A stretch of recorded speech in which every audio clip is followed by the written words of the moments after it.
Well, good morning, Dr. R. Michael Fisher, artist, philosopher, educator, and commenter about the social condition of our times and the future. Excuse me. I'd like to say that I want to start with a photograph that became part of a painting, that became part of a book and a story that all unfolded under the name of the author Arundhati. What is her last name? Roy, Roy. I say that because I have not read Arundhati Roy's work, which she's a very famous novelist around the world, has been for decades, playwright, poet, and as I say, essayist. However, what was interesting to me was when I first saw her interviewed just about a few months ago, I said, wow, this is a really interesting thinker. So I'm going to talk about her book today, which is called Mother Mary Comes to Me. It's the latest book, a memoir of Arundhati Roy. Highly acclaimed, and I'm sure will be successful, and it ought to be because in reading it very carefully and slowly, she's an amazing writer. I was so interested in reading her book and following her memoir because I saw the interviews of her profile, and she's often seen as a very political activist type writer and philosopher, not just somebody who writes for entertainment. I said, I want to study this because there's something in me, in the writer in me, and the thinker in me. I suppose I'm the one that wants to become successful, but doesn't want to become successful in this world for lots of reasons. It seems like a double bind. If I get too successful, then I've probably sold out my soul to the system that's oppressive in the very beginning and as a context for me being a writer.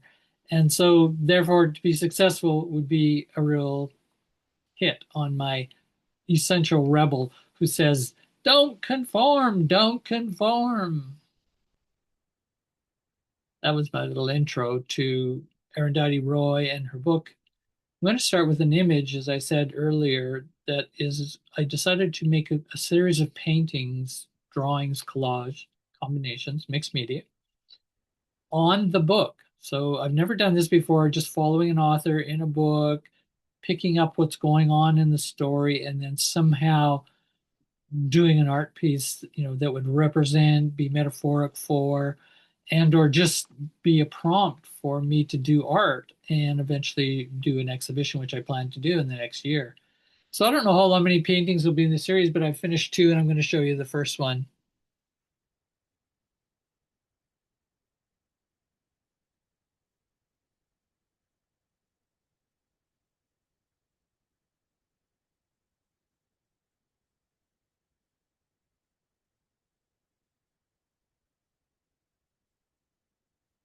And there she is, probably about 21 years old. She had just finished, uh, I think, graduating from the School of Architecture in Delhi. She is East Indian, comes from India, and was born and raised there. And eventually, I think, probably moved to, the United States at some point and then back to India, etc. I think she still lives in India. Well, I won't discuss that painting. I'll leave it with you just to see the sort of enigmatic qualities of the aesthetic of what I first felt that I was reading about this individual. And yes, that age is important when she's at her prime of a teenager, just moving into the 20s, a very radical. She's smoking a reefer, and the smoke is billowing out across these frames. And a lot of that to me is captures a lot of her life as someone who is just an organic, radical being raised by a very difficult, challenging, if not violent, often single mom, but a single mom who was also great and in her own right became the Mrs. Roy of India, especially in the Kerala region, with their own school that she started, a very successful school. I'll just look up and see the name of the school. If I remember, it's here.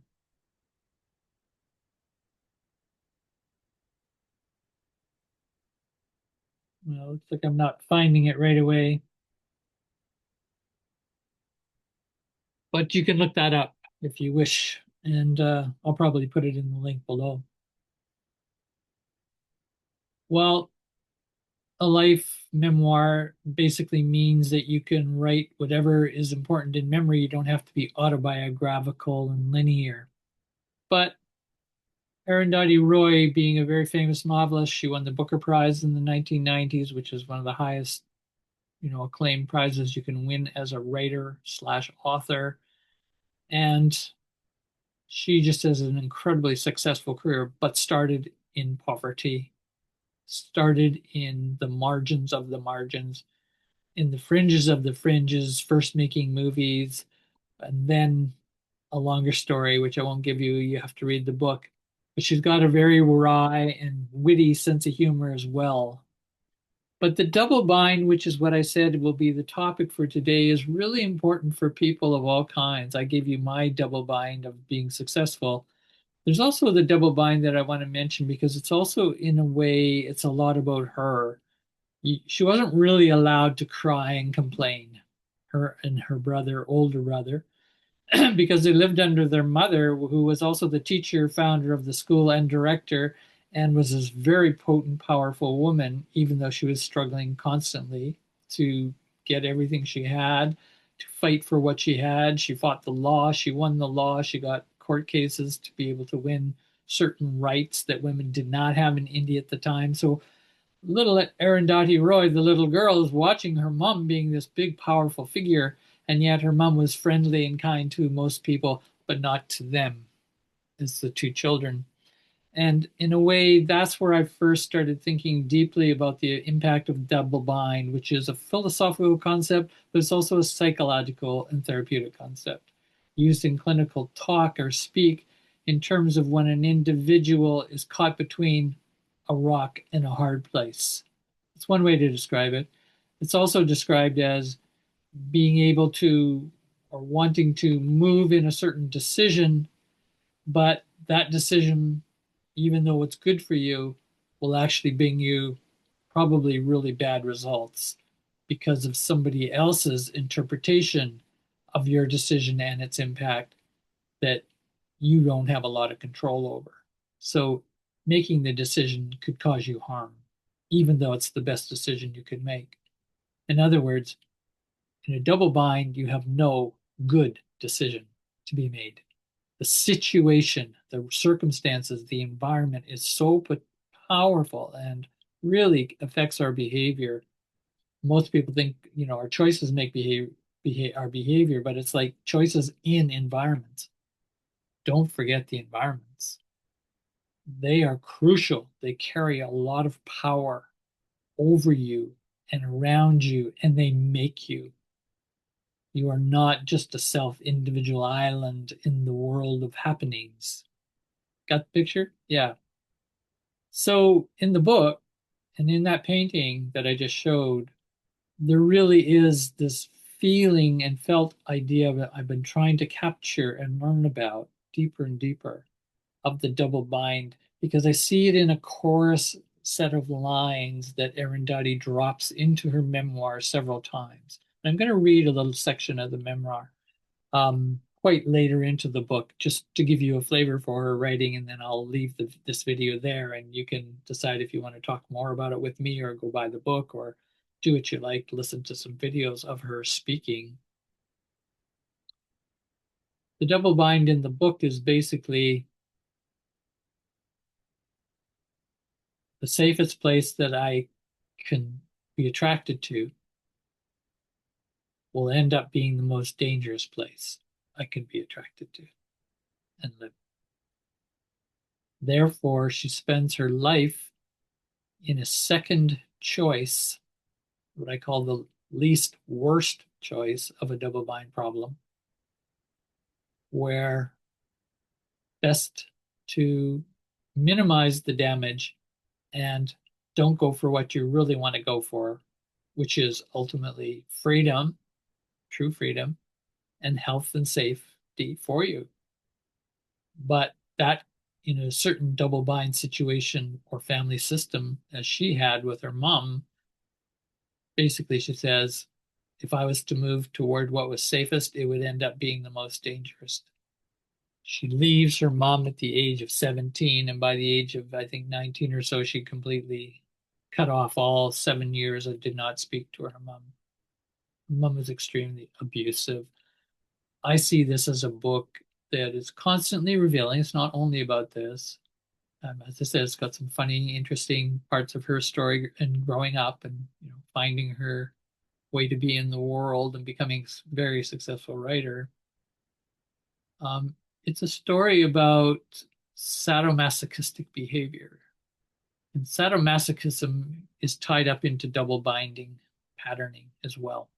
All of it is fear patterning, all of it is distress based patterning and mistrust based patterning, where it looks like you're getting along, but you're actually undermining each other. And that actually undermining each other is the only way the system actually knows how to survive. Quotes, how to cope. Quotes. Yeah, if you don't practice the sadomasochism, somebody hurting and somebody being willing to be hurt and sort of getting a pleasure out of it, sort of, but it's not really a pleasure. See, it's like a rock in a hard place again. There's no way to have a true love experience with a sadomasochistic paradigming or double binding formation. And that's what's clinically pathological. The entire book is really about a pathological relationship she has with her mother, but at the same time, she writes this book after her mom dies because she didn't want to write it while her mom was alive because her mom would be absolutely hurt and wounded. Because she's such a public profile and everybody, not everybody, but a lot of people just thought she was amazing and they loved her. All these parents sent their children to her for generations. She built this great, powerful private school and helped these children, especially families who couldn't afford it. And her mom saved them, rescued them, went after them, got them off the streets or off of worse conditions, right? That would have been hard on their life, and especially the girls. She made them be good thinkers, critical thinkers, and stand up for themselves.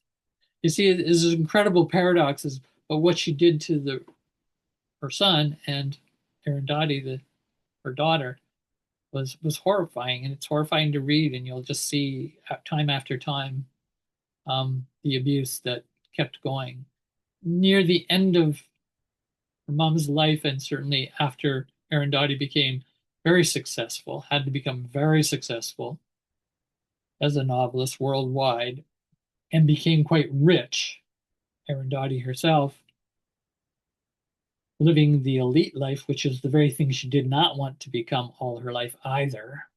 So now she's caught in her own paradox, her dilemma, her double binding. What do I do with myself? And that's kind of what I'll read to you together, how part of a double binding works. So, yeah, things come together and things fall apart. That's a theme throughout here. The theme of abuse, sadomasochistic relationship with her mother. Basically, she has to hate, love her mom, and she can't get out of the hate, love. That is the basis of the dynamic of where psychoanalysis begins and ends, really. Although you can do some healing work, you can do some growth work, transformation work, even amazing work. That basic pattern of the love-hate relationship is the double binding problem in the human dynamic of living with people with more power than you. That's the argument of psychoanalysis I would submit. I think there's lots of people that would back me up within the psychoanalytical schools that would say, yes, that's pretty much the basic raw bones of it. Well, let's go on and read. After she becomes very successful, winning this Booker Prize, you'll get a feel for it. And I'll stop and say, oh, see, there's the double binding again. This is the self-abusive or the self-system abusive pattern that's built into its success is its demise. Rock in a hard place. That's a hard place to live when you know that. And then Arundhati became very aware of the pattern of this double bind, even though she doesn't use the word double bind in the book.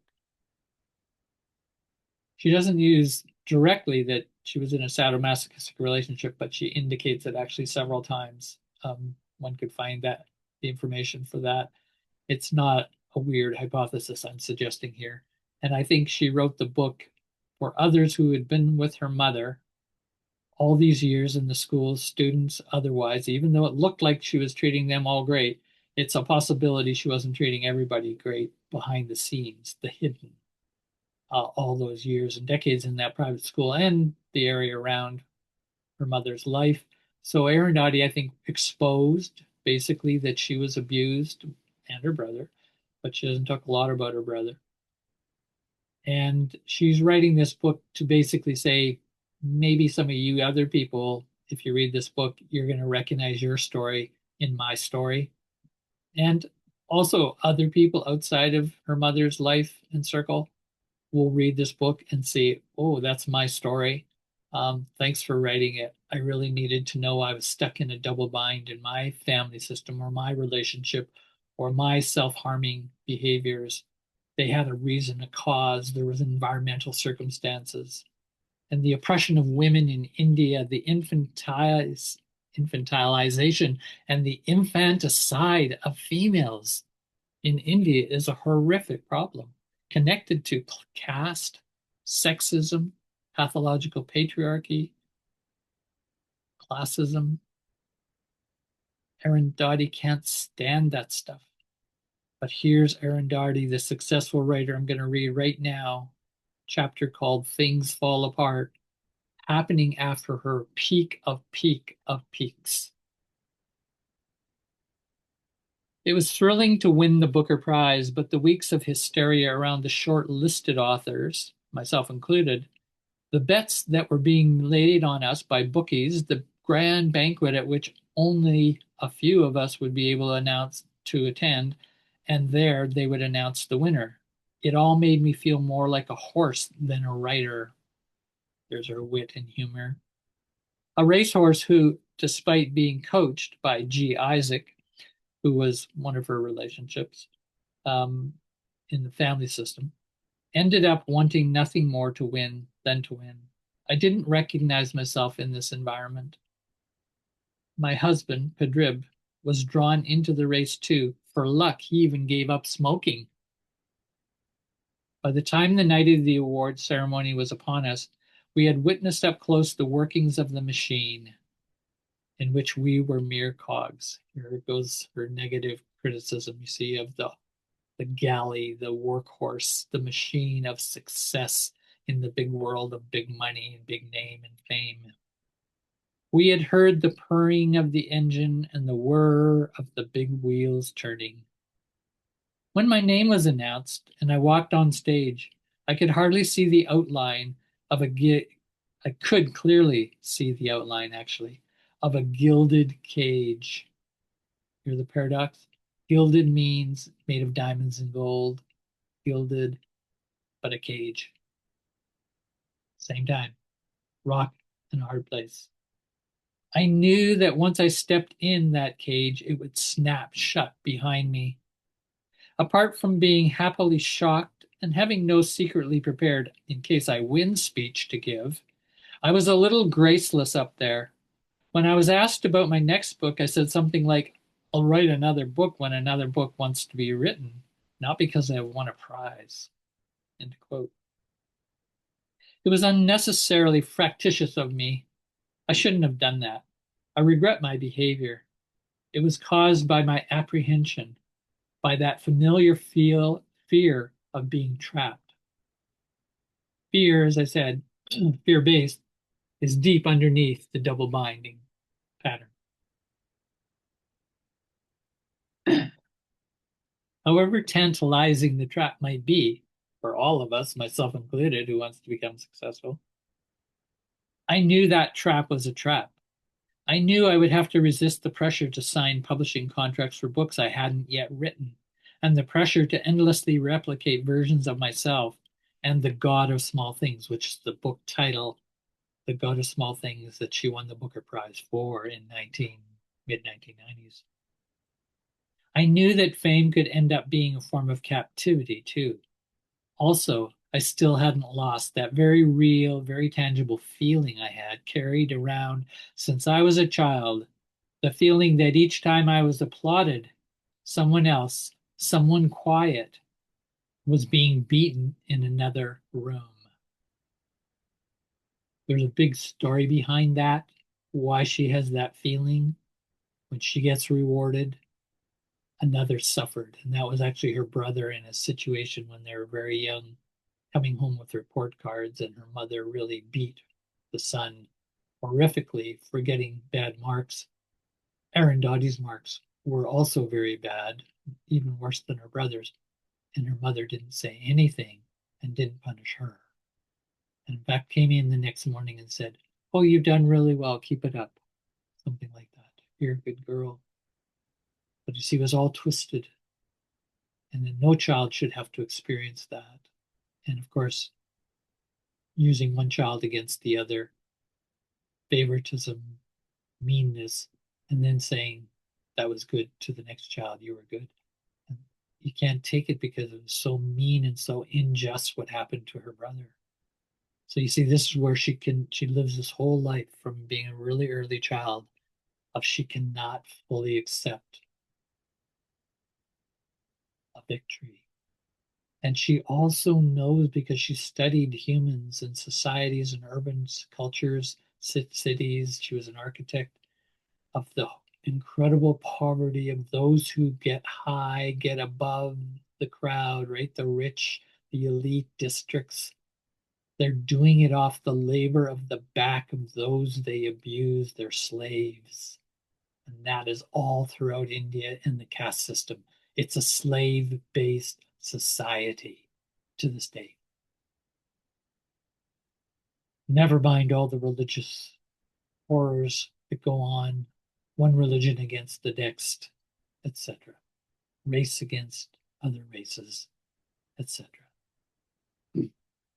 She says it's easy for me now to say this, that she didn't feel great about winning, because winning and walking away is, of course, very different from not winning. Yeah, there's a lot of losers. The freedom I craved, apart from the freedom of having my buffalo take me home while I lay in my cart singing in the stars, was the freedom to live and to write on my own terms. She had this fantasy one night of watching a man being able to be lay down in his cart, go through the countryside, looking at the stars, and he knew the buffalo pulling the cart would get him home. And she saw that image when she was a teenager, and she said, I'll never have that freedom. Girls out on their own in the country, especially from her caste, the lower caste, would be caught, raped, stolen, who knows what. The Booker Prize helped me to achieve that. I was fortunate that when I won it, I was already 137 years old. Had I been any younger, I might have walked into that gilded cage and sung my gilded song for the rest of my days. She's using this phrase, I'm already 137 years old, of suffering. That's behind this text, which I know from reading the book. She feels so much older than she is in what she knows about the worst of the human condition. And because of that, the positive side of it is the suffering, is she would know when a cage is a cage, gilded, shining, famous, or not. She wasn't going to walk fully into the cage, is what she's saying. Now we'll see. I'll see as the book progresses. Was she able to actually keep out of the cage 1 foot, be in the cage of fame, because you are, and she didn't want to turn that down. And of course, it's very lucrative. And it's really nice to have people love your work and get it out there in front of people's eyes and do its teaching. I'll just read this last small section. Continuing the chapter, the only person I called after the prize was announced was Mrs. Roy, her mum. It would have been about 2 a.m. for her in Kottayam in Kerala. She was up watching the news on TV.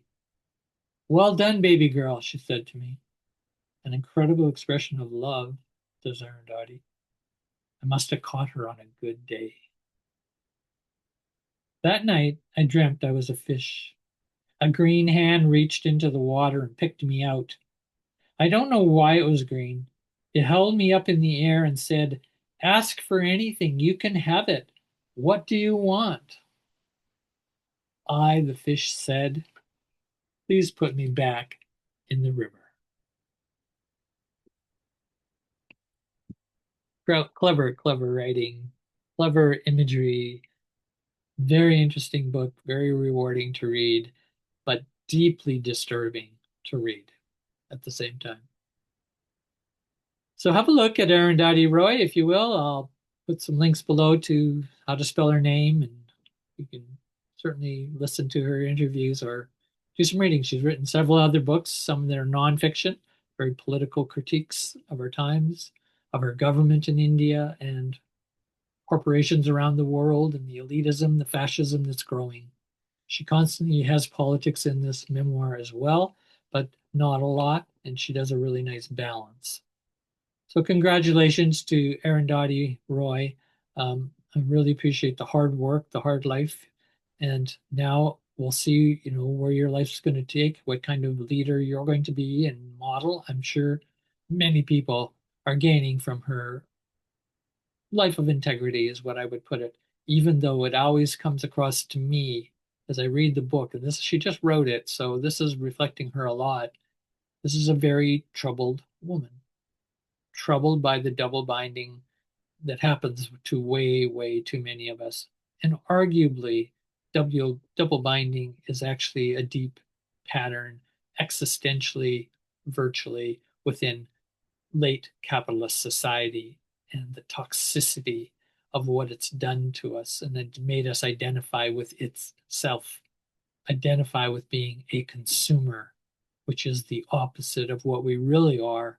But of course, we really are a consumer in a capitalist world context, you see. So there's the rock and the hard place between what is my real humanness, what is my constructed humanness under the aegis, the flag, the ship of this capitalist enterprise that is very, very destructive and yet has all these good parts. So again, has some good, but has some bad.